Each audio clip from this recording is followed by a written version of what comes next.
नमस्कार दोस्तों, labour law specialist YouTube channel में आपका स्वागत है। आज हम इस वीडियो में एक ऐसे टॉपिक के बारे में बात करना है जो हर एम्प्लॉय को अपना पीएफ निकालने के लिए ऑनलाइन प्रोसेस मालूम नहीं होता है। आज मैं आपको फॉर्म नंबर 19 एंड 10C जो आप जॉब छोड़ देते हो, फिर कौन सा फॉर्म भरना है और कैसे भरना है, इसके बारे में मैं आपको इन्फॉर्मेशन दूंगा और प्रैक्टिकल करके भी बताऊंगा कि फॉर्म कैसे भरा जाता है, उसके साथ कौन सा बैंक डिटेल अटैच करना पड़ता है, तो उसका इन्फॉर्मेशन मैं आपको दूंगा।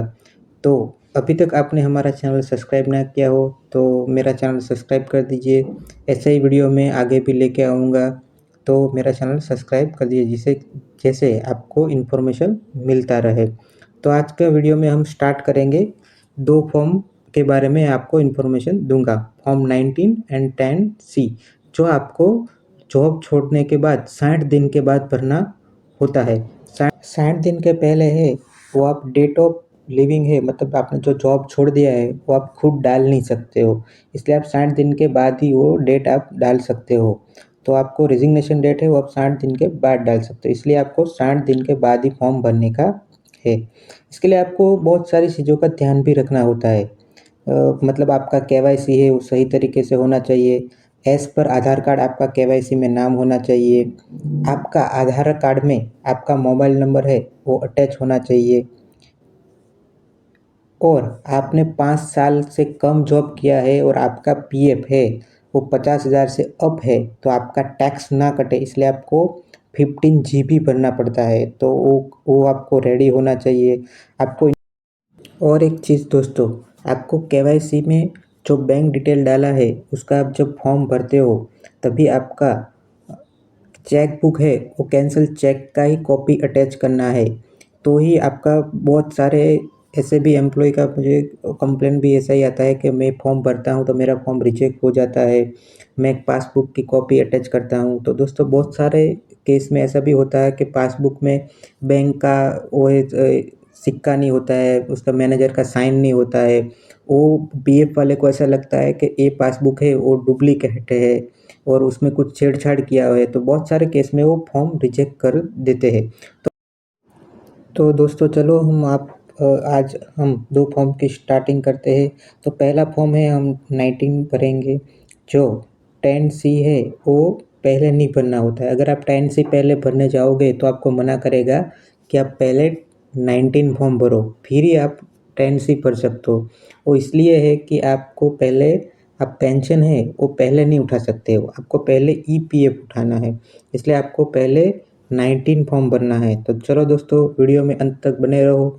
मैं आपको आज पूरा पीएफ कैसे उठाते हैं उसका पूरा इन्फॉर्मेशन है, ये वीडियो में आपको आज मिल जाएगी। इसके बाद आपको कोई भी मूंझवण इस वीडियो में नहीं रहेगी कि आपको पीएफ कैसे उठाना है और आप आसानी से आप पीएफ उठा सकते हो। बिना कोई साइबर कैफे में जाने की ज़रूरत है, किसी को पूछने की ज़रूरत है, कुछ ज़रूरत नहीं है। इस वीडियो पे आप अंत तक बने रहोगे तो आपको पूरी इन्फॉर्मेशन इस वीडियो के माध्यम से आपको मिल जाएगी। तो चलो दोस्तों हम स्टार्ट करते हैं, फॉर्म कैसे भरा जाता है। तो दोस्तों सबसे पहले आपको यूएन अपना है, यूएन लॉगिन करना है, तो आपका यूएन नंबर डालना है और उसके बाद है वो आपको पासवर्ड डालना है। तो और उसके बाद है वो आपको कैप्चा फिल करना होता है। तो अपना यूएन पासवर्ड और एक कैप्चा फिल करना होता है। तो आपको मैं इसका कैप्चा फिल कर रहा हूँ अभी और उसमें साइन इन करूँगा। तो थोड़ी देर बाद अभी खुलेगा आपका यूएन नंबर का प्रोफाइल। तो मेरे में सर्च हो रहा है, ये मेरा खुल गया है। तो आपको ये अलर्ट आता है उसको लेटर कर देना है। उसके बाद आपका पूरा इन्फॉर्मेशन है आपके डेस्कटॉप पे दिखेगा, आपका यूएन नंबर है। उसके बाद है ये आपको ऑनलाइन सर्विस में जाना है। उसके बाद आपको देखो ये क्लेम फॉर्म 31, 19 एंड 10C का में दिखेगा, उसके अंदर आपको एंटर कर। ऑनलाइन सर्विस में दोस्तों है वो बहुत सारी चीज़ आती है, मतलब एक क्लेम का एक ऑप्शन आता है, फिर one member one EPF account, मतलब आप ट्रांसफ़र कर सकते हो, फिर आप ट्रैक क्लेम कर सकते हो, जो आपने क्लेम किया है उसका इन्फॉर्मेशन ट्रैक क्लेम में मिलता है दोस्तों। तो इधर आपका सब मेंबर का इन्फॉर्मेशन आ जाता है। बाद में आपको जो भी आपने केवाईसी किया है उसका बैंक डिटेल मतलब अकाउंट नंबर है वो फिल करना होता है। तो दोस्तों ये आपको सब दिखा रहा है अभी, मैं अभी उसमें हाइड कर दिया है, लेकिन आपको बैंक अकाउंट है उसको जो भी आपने केवाईसी में जो किया है ईपीएफ में वही अकाउंट नंबर डाल देना है। तो दोस्तों इसमें आप गलत भी डालोगे अकाउंट नंबर तो आपको मना कर देगा कि ये अकाउंट नंबर गलत है, उसके साथ मैच नहीं हो रहा है। तो ऐसा भी नहीं हो सकता है कि आपने गलत अकाउंट डाल दिया और फिर दूसरे अकाउंट में पैसा चला जाएगा, ऐसा दोस्तों कुछ नहीं होता है। तो दोस्तों इसमें आप बैंक अकाउंट डिटेल डालेंगे। अभी मैं अकाउंट नंबर डिटेल है वो एंटर करूँगा।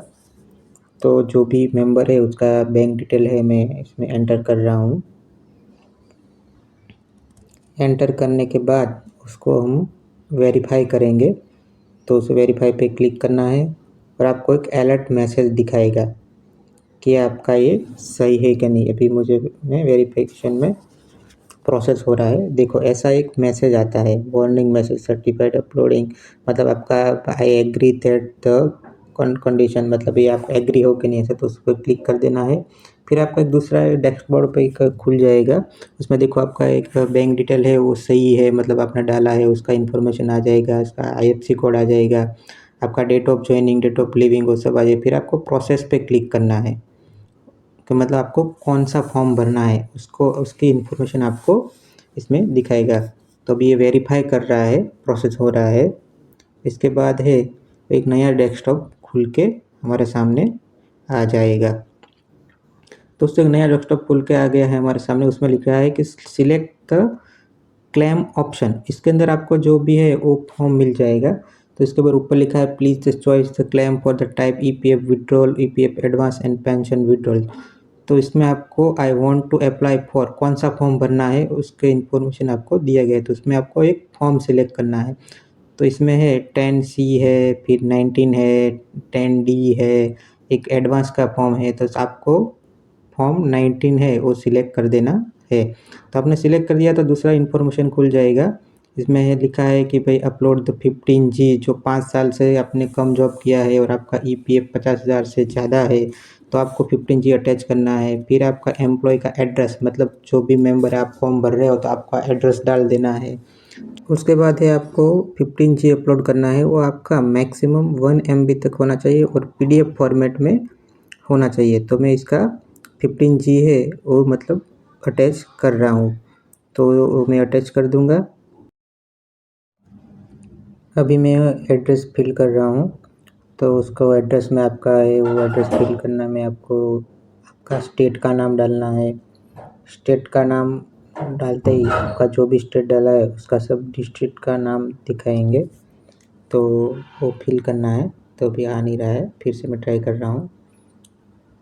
तो भी मैंने स्टेट है उसमें गुजरात सेलेक्ट किया, तो उसके बाद ऑटोमेटिक ही आ जाएगा, उसमें अहमदाबाद सेलेक्ट किया और आपका सिटी का नाम डालना है। उसके बाद उसका पिन कोड डाल देना है। उसके बाद है वो आपका चेक बुक का कैंसिल जो है वो अटैच करना है, तो मैं वो अटैच कर रहा हूँ। कैंसिल चेक का कॉपी अटैच करने का है, वो है वो आपका 100 KB से मतलब 500 KB तक होना चाहिए, उसके बाद का होगा तो लेगा नहीं, और आपका 100 KB से कम होगा तो भी नहीं लेगा, और अच्छा क्लियर कॉपी होना चाहिए। तो मैंने अटैच कर दिया है और 15 GB मैंने अटैच कर दिया है। और एक बार मैं फिर से उसको चेक कर लेता हूँ सही है कि नहीं है। तो 15G में एक बार फिर से अटैच कर देता हूँ, कॉपी सही है, तो मैंने वो PDF भी अटैच कर दिया है। उसके बाद है आपको नीचे पे आने का है और इसके ऊपर क्लिक कर देना है, और क्लिक करके बाद गेट ऑथोराइज OTP पे क्लिक कर देना है और प्रोसेस हो रहा है। तो success the OTP has been send the mobile number और रजिस्टर्ड विथ UDAI, मतलब आपके आधार कार्ड पे जो मोबाइल नंबर रजिस्टर्ड है उस पर OTP चला गया है। तो OTP आपको आधे 10 से 15 सेकंड में आपके मोबाइल पे आ जाता है। तो OTP है वो आपको 6 अंक का OTP आएगा मोबाइल पे, वो आपको एंटर OTP कर देने का है। वो OTP अगर आपको एक बार नहीं आता है तो दूसरी बार रीसेंड भी कर सकते हो। तो अभी हम वेट कर रहे हैं कि OTP जल्दी से मोबाइल में आ जाए, और वो मोबाइल में OTP आ जाने के बाद आगे का प्रोसेस हम करेंगे। तो अभी भी हम वेट कर रहे हैं, अभी आ जाएगा। OTP आ गया है तो मैं फिलअप कर रहा हूँ और उसमें वैलिड OTP मतलब ऑनलाइन क्लेम रिक्वेस्ट उसका पोर्टल पे सबमिट कर दिया है। तो अभी प्रोसेस हो रहा है, 15-20 सेकंड का प्रोसेस होता है, कभी कभी 1 मिनट तक भी प्रोसेस चलता है। तो अभी प्रोसेस स्टार्ट हो गया है, अभी फॉर्म फिलअप हो जाएगा। तो अभी ये मेरा फॉर्म है 19 वो सबमिट हो गया है। OTP has been the verify दिखा रहा है, KYC अपडेट दिखा रहा है और withdrawal claim for the submit the successfully update the portal please click here. जब आप PDF में आपका फॉर्म डाउनलोड करना चाहते हो तो इधर क्लिक हर पर उसके आपका फॉर्म भी डाउनलोड कर सकते हो। तो अभी हमने 19 है वो भर दिया है, तो आपका एक फॉर्म है वो सबमिट हो गया है, फॉर्म 19। उसके बाद है 10C का प्रोसेस करना है, तो उसका मैंने 10C पे क्लिक कर दिया है ऑलरेडी और प्रोसेस हो रहा है। तो अभी उसका विंडो अलग से खुल जाएगा। तो अभी प्रोसेस कर रहा है EPFO की साइड में, कभी कभी बहुत देर लग जाती है, कभी भी हो भी जाता है तुरंत। अब ये विंडो खुल गया है, online claim form 3129 10C and 10D। तो अभी उसका 10C में फिर से वही प्रोसेस आपको सेम दोहराना है। इसका बैंक KYC डिटेल है तो उसमें बैंक अकाउंट डालना है और वेरीफाई करना है, और इस वेरीफाई पे वार्निंग पे आपको यस दे देना है कि मेरा डिटेल सही है। उसके बाद आपको फिर से वही विंडो सेम टू सेम दिखेगा आपको, और आपके उसके बाद process from the claim verify करेंगे और आपको एक नया इन्फॉर्मेशन खुल जाएगा। उसके बाद है आपको वांट टू अप्लाई कौन से फॉर्म में करना है, उसका सिलेक्ट ऑप्शन करना है। तो उसमें ऑप्शन अभी 19 तो भर दिया, तो अभी 10C हमको भरना है। तो हम 10C पे क्लिक करेंगे, विड्रॉल द पेंशन वाला। तो उसमें भी सेम प्रोसेस रहेगा, उसमें आपको 15G है वो सबमिट नहीं करना पड़ता है, तो उसमें सिर्फ आपको एम्प्लॉय का जो एड्रेस है वही डालना पड़ता है। तो अभी मैं एड्रेस फिल कर रहा हूँ, तो मैंने एड्रेस फिल कर दिया है। अभी वो उसका सिटी का नाम डालना है, फिर आपको सेम टू सेम वो पिन कोड भी डालना है, और उसके बाद है उसकी कैंसिल चेक की कॉपी है वो अटैच कर देना का है। तो मैं वो अटैच कर रहा हूँ, अभी वो भी अटैच हो गया है। उसको हम एक बार वेरीफाई भी कर सकते हैं। उसके बाद है आपको पूरा फॉर्म भर गया है, अभी हम वेरीफाई करेंगे। तो वेरीफाई करने के लिए नीचे है उसके बटन पे क्लिक करने का है, तो उसके ऊपर क्लिक कर दिया है और गेट आधार OTP। तो भी आधार OTP है उस पर हमारा OTP सेंड हो जाएगा। तो अभी प्रोसेस सक्सेसफुल हो गया है और वो OTP है वो जो मोबाइल नंबर रजिस्टर है उसके ऊपर चला गया है। तो अभी OTP आने की हम राह देखेंगे, जब तक OTP आएगा तब तक हम आपको दूसरा भी थोड़ा इन्फॉर्मेशन मैं दे देता हूँ कि आपको 15G है वो सिर्फ 19 नंबर का फॉर्म है उसमें ही भरना है। पेंशन वाले फॉर्म में आपको जो 15G है वो अटैच करना नहीं होता है। और एक इन्फॉर्मेशन आपको मैं दे रहा हूँ कि जो भी आप पासबुक में देख रहे हो उसमें PF का जो पार्ट है वो पार्ट ही आपको 50,000 के ऊपर होना चाहिए, तो ही 15G बनना है। उसमें पेंशन का पार्ट है वो आपको नहीं गिनने का है। अगर आप पेंशन का पार्ट गिन रहे हो और 50,000 के अप हो रहा है आपका, तो आपको 15G नहीं बनना है। और एक बात, आपका जो भी पासबुक में PF का अमाउंट दिखा रहा है उसमें आपका जो इंटरेस्ट का पैसा आता है वो भी ऐड करके 50,000 से अप नहीं होना चाहिए। अगर वो PF में जो आपका इंटरेस्ट आता है उसका 50,000 से ऊपर ऐड है और 50,000 से ऊपर चला जा रहा है तो आपको 15G कंपल्सरी अटैच करना ही है। अगर आप नहीं करोगे तो आपका उतना टैक्स बहुत ज़्यादा कटेगा। और बहुत सारे केस में ऐसा भी होता है कि PF वाले ही आपका फॉर्म है वो आपने अटैच नहीं किया है तो आपको रिजेक्ट कर देते हैं, तो आपको वो फिल करना ही है। तो हमारा OTP है वो उस पर आ गया है, मैं इधर फिल कर रहा हूँ एंटर द OTP में। तो अभी मैं क्लिक करके वैलिडेट OTP पे क्लिक करूँगा तो हमारा एक क्लेम का प्रोसेस हो रहा है अभी पोर्टल पे। Online claim registration submit the portal, अभी मेरा फॉर्म है और 10C भी सबमिट हो गया है सक्सेसफुली, और उस पर क्लिक करके आप उसका PDF है वो भी निकाल सकते हो। तो उसको क्लिक करके एक बार देख भी लेंगे हम कि सही है कि नहीं है। तो भी डाउनलोड हो रहा है। ऐसे आप फॉर्म डाउनलोड भी कर सकते हो, आपके पास रख भी सकते हो।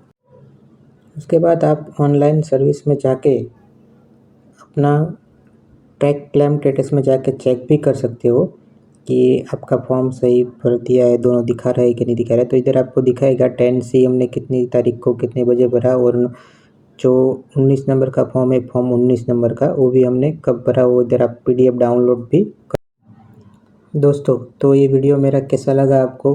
अगर वीडियो मेरा अच्छा लगा हो तो मेरे वीडियो को लाइक कीजिए, शेयर कीजिए, आपको फैमिली मेम्बर को, आपके दोस्तों को इन्फॉर्मेशन पहुंचाइए जिसको फिल करना फॉर्म नहीं आता है।